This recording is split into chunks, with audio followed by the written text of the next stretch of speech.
Saudara-saudara yang dikasihi Yesus, sebelum kita mendengar firman Allah khotbah di kebaktian malam, kita berdoa. Ya Allah Bapa yang Maha Kuasa, di dalam Yesus Kristus Tuhan dan Juru Selamat kami, terpujilah Engkau ya Tuhan, yang telah memberikan kehidupan bagi kami hingga saat ini, di mana kami boleh bersekutu dengan Engkau dan untuk mendengar firman-Mu yang kudus. Kami persiapkan hati dan pikiran kami dimanapun kami berada, terutama yang di rumah kami. Bersama-sama keluarga mau mendengar Engkau apa yang Engkau firmankan kepada kami, sehingga Engkau tetap bersama kami dan kamilah orang-orang pilihan Tuhan yang berbahagia. Kini kami telah siap mendengar Engkau, berfirmanlah Tuhan, kami boleh mendengarkannya. Amin. Saudara-saudara yang dikasihi Yesus, firman Tuhan yang menjadi khotbah di kebaktian malam adalah dari kitab Mazmur pasal 119 ayat 9 sampai ayat 16. Saya mau bacakan untuk kita. Mari kita buka Alkitab kita. Demikian firman Tuhan. Dengan apakah seorang muda mempertahankan kelakuannya bersih? Dengan menjaganya sesuai dengan firman-Mu. Dengan segenap hatiku aku mencari Engkau. Janganlah biarkan aku menyimpang dari perintah-perintah-Mu. Dalam hatiku aku menyimpan janji-Mu, supaya aku jangan berdosa terhadap Engkau. Terpujilah Engkau ya Tuhan, ajarkanlah ketetapan-ketetapan-Mu kepadaku. Dengan bibirku aku menceritakan segala hukum yang Kau ucapkan. Atas petunjuk peringatan-peringatan-Mu aku bergembira, seperti atas segala harta. Aku hendak merenungkan titah-titah-Mu dan mengamati jalan-jalan-Mu. Aku akan bergemar dalam ketetapan-ketetapan-Mu, firman-Mu tidak akan kulupakan. Sedemikian firman Tuhan. Saudara-saudaraku yang dikasihi Yesus, kalau kita membaca Mazmur 119 yang khusus di Perjanjian Lama, inilah kitab atau pasal yang terpanjang secara khusus di kitab Mazmur. Apa maksudnya ini? Sehingga 176 ayat yang kita temukan dalam Mazmur 119 mengarah betapa pentingnya, perlunya akan arahan firman Tuhan, perintah Tuhan, yang akhirnya bermuara kepada kebahagiaan. Satu pertanyaan yang sangat mendasar dari konteks firman Tuhan yang akan kita dengarkan ini, siapakah yang berbahagia? Yang berbahagia adalah mereka-mereka yang hidupnya tidak bercela, yang hidup menurut Taurat Tuhan. Dan juga orang-orang yang memegang peringatan-peringatannya, yang mencari Dia dengan segenap hati. Itu kita temukan dalam Mazmur 1, Mazmur 119 ayat 1. Bahwa pemazmur menekankan orang yang berbahagia itu yang tidak berjalan menurut nasihat orang fasik, yang tidak berdiri di jalan orang berdosa, yang tidak duduk dalam kumpulan atau yang mendekatkan dirinya kepada pencemooh. Namun senantiasa hatinya, kesukaannya adalah Taurat Tuhan, dan merenungkan itu siang dan malam. Percis apa yang pernah diucapkan Yesus di dalam firman-Nya, Lukas 11 ayat 27-28. Walaupun saudara-saudara yang kita temukan dalam Mazmur ini adalah sesuatu yang ideal. Kenapa? Karena tidak seorang pun benar di hadapan Allah. Kalau demikian, bagaimanakah orang disebut berbahagia Atau kalau semua orang berdosa, semua orang hidupnya tercela, apakah tidak ada lagi yang berbahagia? Oleh sebab itu mereka yang berbahagia adalah yang tetap rindu akan firman Allah, baik dalam keadaan apapun, dan dia mau menyangkal diri serta mengikut Yesus. Itulah yang berbahagia. Nah, kita mau temukan lagi yang kedua. Di dalam nats ini disebutkan siapakah orang muda. Kalau tadi yang pertama adalah siapa yang berbahagia, kini kita mengarah siapa orang muda. Topik minggu yang kita temukan dengan judul kebahagiaan orang mendengar firman Allah. Tentu itu akan tepat jika diperhadapkan atau bahkan didapati dalam hidup seseorang tetap mempertahankan kelakuannya bersih. Nah, kini apakah hanya untuk kalangan usia muda, sehingga yang tua-tua tidak dipedulikan atau tidak harus mempertahankan kelakuannya bersih? Saudara-saudara, untuk zaman sekarang ini, orang tua yang setengah umur atau yang hampir tua, acap kali kita temukan hidupnya bertentangan dengan firman Tuhan. Adalah yang amoral dan lain sebagainya. Itu adalah salah satu contoh. Itu sebabnya pemazmur berkata seorang muda harus mempertahankan kelakuannya bersih. Itu menuntut bukan hanya persoalan umur, tetapi perjalanan hidupnya yang dimulai dengan masa muda atau bahkan di masa tuanya harus mendapat kelakuan yang bersih di hadapan orang lain, apalagi hadapan Tuhan. Kita ambil maknanya. Yang pertama, haruslah orang-orang muda atau seorang muda yang memberi waktu terlibat dalam kegiatan rohanianya, yang mampu membangun imannya, melatih dirinya, beribadah, dan jangan pula cenderung hanya mengikuti tren yang tidak berguna. Orang muda harus hidupnya berkualitas dibandingkan dengan pemuda atau orang yang hidup di luar Tuhan. Oleh sebab itu, saudara-saudara, tidak ada kompromi dengan dosa. Orang muda harus mampu menolak pola hidup yang tidak berkenan dengan kehendak Tuhan. Sehingga apa yang pernah disebutkan Paulus kepada Timotius ini sangat berharga. Kita mengingat nats itu berkata begini, jangan seorang pun menganggap engkau rendah karena engkau muda.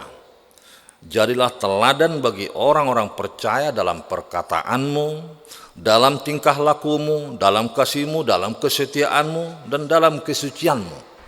1 Timotius 4 ayat 12. Nah, yang berikut ini kita akan lihat yang disebut orang muda adalah yang sedini mungkin mempersiapkan dirinya, mau belajar akan firman Tuhan, karena kita tahu orang muda banyak menghadapi masalah di masa mudanya, sehingga dia harus membentengi diri, menjaga dirinya sesuai dengan firman Tuhan.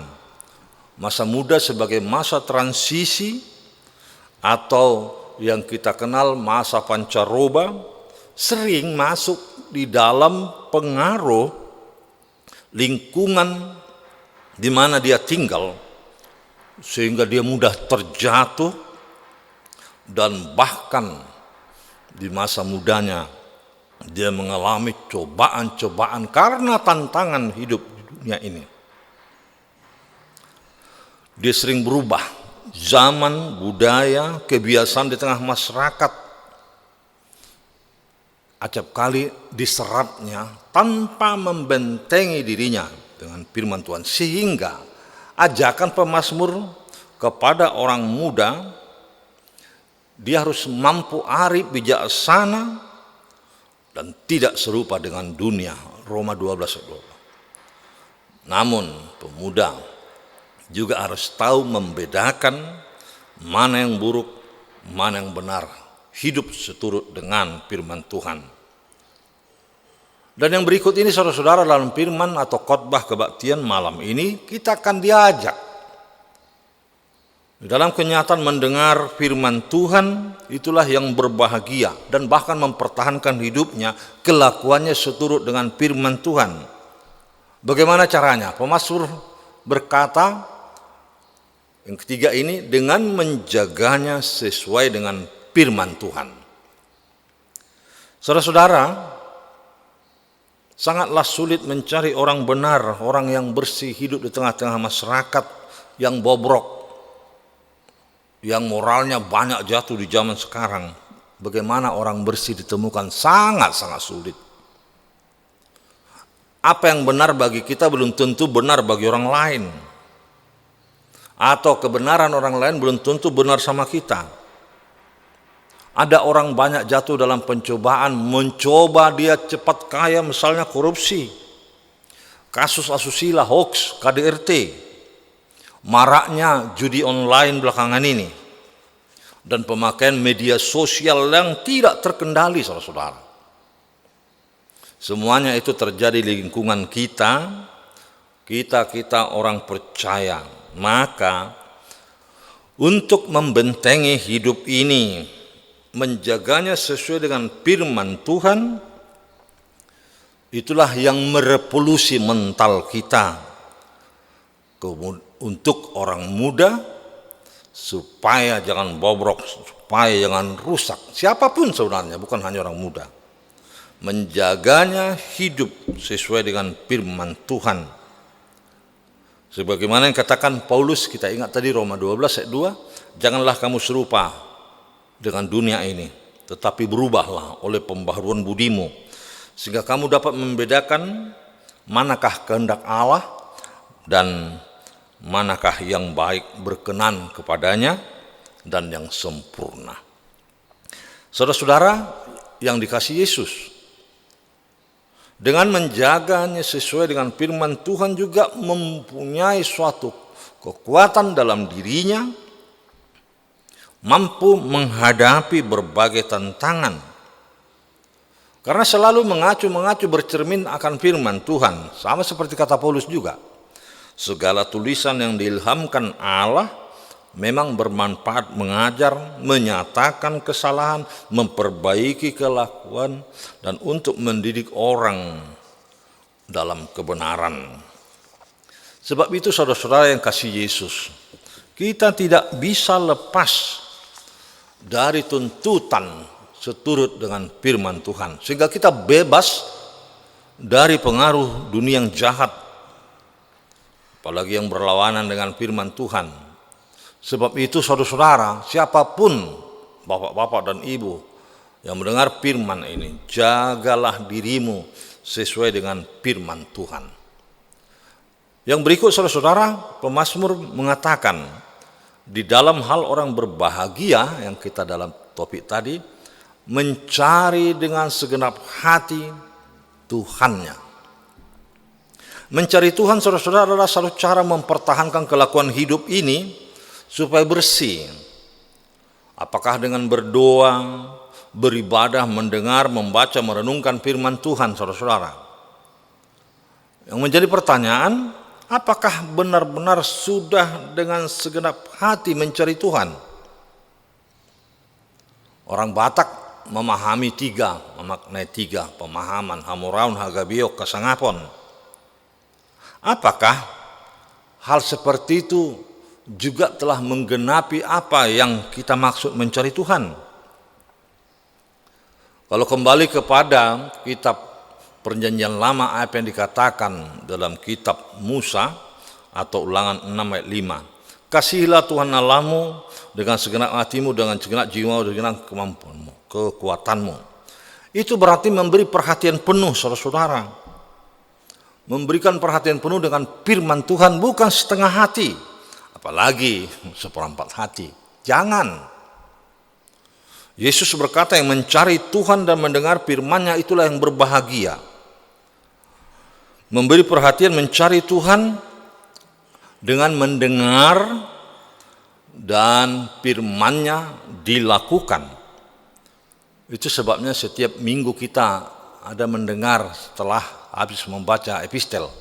Berbahagialah orang mendengar firman Allah serta memeliharanya. Itu berarti mencari kehendak Tuhan. Mencari apa yang berkenan kepada Tuhan. Mendengar sabdanya, memeliharanya, dan benar-benar ada waktunya bertemu dengan Tuhan. Apakah dengan membaca firman Tuhan, berdoa, mendengar khotbah dan lain sebagainya.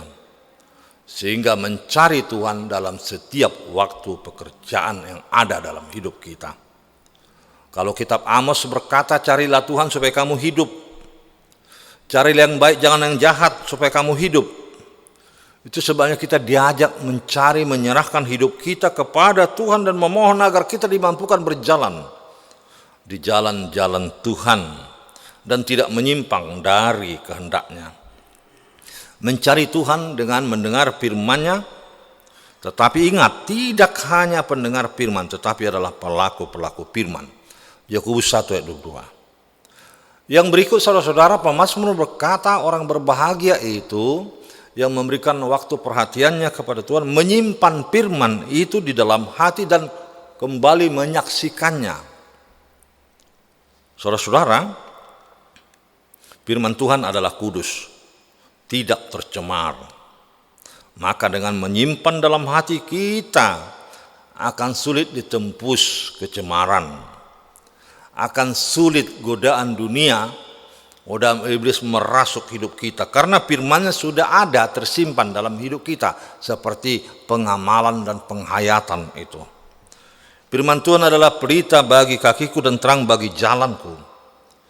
Di mana firman itu kita pakai senjata rohani lah, supaya kita dapat bertahan melawan tipu daya iblis. Dengan demikian kita mampu memisahkan yang buruk dengan yang benar.